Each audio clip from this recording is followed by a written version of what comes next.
Hey, it's Celia in the Sonic Cathedral of WNXP on the record with Royel Otis. Welcome to Nashville, guys. I'm so glad you could spend time with us here in this building today. Us too. Thank you for having us. Us too. And playing some songs, strip deck. I mean, all you need is two people and a guitar and a dream. I know this isn't your first time in the States. In fact, you've spent a good bit of time in the last year, but your first trip was last year, selling out shows and stuff. Do you feel pretty cozy here now when you visit the U.S., returning to some spots and maybe some new ones on tour as well? Somewhat, yeah. I think we're looking forward to getting back on the bus. Yeah, sleeping. Yeah, getting rocked to sleep every night. Sleeping with the hum of those engines roaring. Are you being facetious, or you really love that? No, that I aspect of touring? literally love I think that. it's better than flying everywhere and being in a Sprinter van. I think I prefer that. You're kind of lulled to sleep. Yeah, exactly. Feeling of the wheels on the bus going round and round. Play some PlayStation and jump in your bunk. Yeah. Yeah. Well, Preston Pain, the name of your record that came out this year, named after a pub that you wrote some of it in, which I just love that nod, right? And that was in South London, not at home in Australia. Not at home in Australia. How much time did you spend, all told, in the UK? For that period, it was like 3 weeks. Wait, weeks or months? Weeks or months. One of the two, or years. No. That year. It was 3 months that and 3 weeks. Yeah. In the studio. Yeah. All of the above. So you got to settle in a bit. We're like in and out of the UK, but yeah. Yeah. What did you think about working and the creative spark between the two of you in a different place, like picking up out of Australia to be in the UK? Did it change the music that you laid down?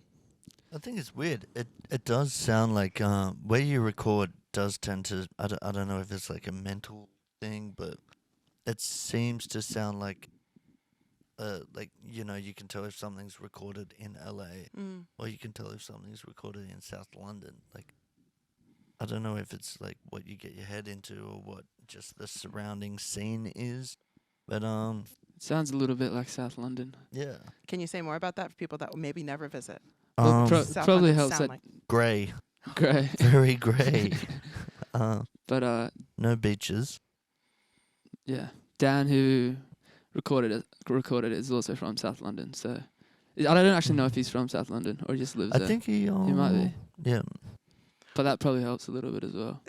But it doesn't sound like it dampened anything. People are always talking about your music as sunny, and I don't know if you just describe that because they know where you're from. You've actually corrected the record that sometimes you're in the mountains recording when you are at home, Yeah, right? yeah. See, that's Not just beaches. That's when it sounds pretty sunny, I think. yeah. Yeah. Yeah. Sunshine and lollipops. Well, tell us a story. This is me just riffing. Tell us a story from the recording process, because you've got some distance from it now, and you're touring these songs and seeing what's really, landing with folks on tour. Yeah. And maybe on the internet as well after a bunch of EPs and teases. But to release a full-length record, what's a good memory from the recording of it that sticks with you? Ooh. It's not a good memory, but the To pub, Pratt's in Pain, Yeah. has closed down since. Really? It sucks, yeah. Feel like we were keeping it alive maybe for that 3 weeks we were recording there. You did record some videos there too, I remember seeing. Yeah, Yeah. we did, yeah. Yeah. Yeah. Well, then it's immortal. It is immortal. Yeah, in our Wish it was- memories. Yeah. Or you just totally drank it out of all the Guinness that could not afford to stay open Yeah, anymore. actually, yeah, that was a thing. Yeah. Well, but aside from, so maybe writing in studio and then extending those studio hangs, just being in a pub, was it more comfortable for you to create that way, or just like you needed both and? It was more like when we kind of ran out of ideas for lyrics, we would just be like, let's take 5 and go have a beer at the pub and then see what happens, and that's Clear our mind. yeah. Let's take 5 hours. Yeah. Sure. More like Pints. yeah. Well, so how do you normally... Actually, let me back up. I remember hearing that maybe you weren't like close friends to start. You knew of one another. You kind of... Hated each other. Yeah. Okay, good. Enemies. My Frenemies. days. I want to shout out the idea that acquaintances sometimes can make the best creative partners, because it's not like you have to retrofit, say, a sibling relationship Yeah, or a romantic yeah. relationship to work Yeah. creatively. Could you speak on that? Like just not knowing much about one another except for combining Music. forces to create? I think early on it was probably good because we'd kind of just get it in and kind of bond over music, and so then there wasn't much we didn't have much history. No, there was that time at Oxford Art Factory. Oh yeah, I was a first bastard. time I met Roy was at a club in Sydney, like a music venue, and I went up to him and we were just talking. You weren't nice. It wasn't I that wasn't nice. nice. Well, No. I'd like. We're just like standing next to each other, and I was like, I recognize you a little bit, so I was like, I asked him a question, and he just went I kept laughing. but he was with his. It was induced by Yeah, The music, just high on life. Yeah. Yeah. Yep. And I just wasn't like calculating things well per se. But you weren't daunted or intimidated or put off even. You were like, oh no, I think we could work another time. Then I didn't. No, I had then to I didn't reach out. even. Then I didn't even think about it. I was like, whatever. But The next day I had to be like, all right. Sorry about last night, dude. I was a little bit. out of line. I was not out of. No, I out of thought I line. was You were fine. He was. on the He was line. fine. Yeah. Right on. Too many lines. Well, I so was compare on. some of those first hangs then of like getting to know one another and trading ideas to now established, years later. You had a little bit of COVID interruption, but maybe that allowed you to be really focused on the creative process. It's probably a good thing, I guess, because we probably would have rushed into it and made some big mistakes. So Yeah. Restore to the factory settings, yeah. Yeah, for a lot of people. First interactions were just pretty much just like hanging out, playing pool and Playing pool. hanging at a bar. Yeah, just hanging. And then I went overseas for a little bit, and then when I came back, Royce was still there, and we started making tunes. Nice. Mm.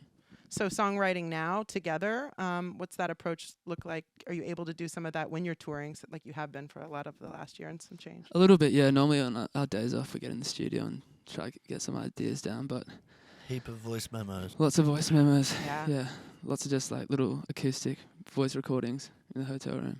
Like sometimes with a melody on an instrument, other times just you singing? Do you ever just sing a melody line? Like, Sometimes, yeah. Sometimes, yeah. Sometimes I'll like be like playing a song and then I would just like sing a different melody over it and then record it, yeah. put it down. Well, your vocals, lead vocals, but also the harmonies, I think, make the sound of Royel Otis like really stand out. He does the harmonies as well. Well, sometimes you sing on tour, yeah? Oh, I see. I'm constantly Just mouthing into the Screaming. mic. He's but- screaming. He's like, I take a massive distance from the microphone, so I can't really pick it up.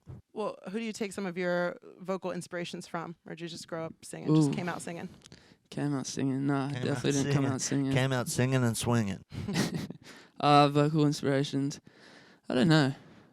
I don't really know. I really Justin, Taylor, Justin Taylor. the big hitters. Craig Nichols from the Vines. I really like his voice. Yeah, Oh, yeah. love his Have voice. you You met? guys know the Vines Haven't met him. much? No. I have Let's met make it him. happen, internet. I've met him. The first concert I ever went to was the Vines in Australia, and then the first band I ever toured with was the Vines. Wow. That's a pretty lucky story. A lot of people's first shows are not as cool as the Vines, so good on you. Man, I love that you know the Vines. That's right. Yeah, I they mean, were I don't mean to be.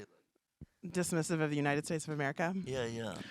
No, we got the Vines. Got the Cool Vines. export. Yeah, we got the Vines. I feel like they were on like an iPod commercial too. Like maybe there's that Yeah, to yeah, credit. Yeah. Lots of people pumping out records this year. I'm glad yours is one of them. Okay. What are you hoping to carry with you through this touring process and maybe into the next batch of tunes? No pressure, obviously, to be like deliver another album, but Yeah. What do we want to carry with us? Beer cans and Beer cans, empty Tangible. beer cans. I don't know, just keep it rolling. Just keep it rolling. Limp Bizkit Yeah. style. Yeah. yeah, Maybe these yerba mate teas, they're pretty good. some caffeine Yeah. on your journey. A little bit. Just I a can't do touch. caffeine. Makes me throw up. Yeah. One more question, since it was you're such success story of we love and stan the Leica version of Triple J in your home yeah. country. Great success story of like 2 back-to-back banging covers that helped you like reach new audiences, maybe with your own solo material. Do you have any advice for folks going to cover a song? Maybe it's at a bar in Nashville, or maybe it's on the internet forever. What's a good approach to a cover song? Don't overthink Don't it. overthink it. Do it last minute. Last minute. Did you just pull those out of nowhere? It was a bit of a last minute decision, yeah. Both of them. Talking, of course, about Cranberries and also the Murder on the Dance Floor cover, which was very timely to Saltburn. Yeah, there was some good thought behind that. That was but Mad's it idea. wasn't us. Yeah. Okay, so don't overthink it. Stay caffeinated. Also bring beer with you. Mm-hmm. Mm. And the wheels on the bus go round and round. Enjoy the tour. Kuna Matata. Yeah. And Hakuna Kuna Matata. Matata. No worries. Guys, thank you so much for being here in Nashville Thank and you. at WNXP.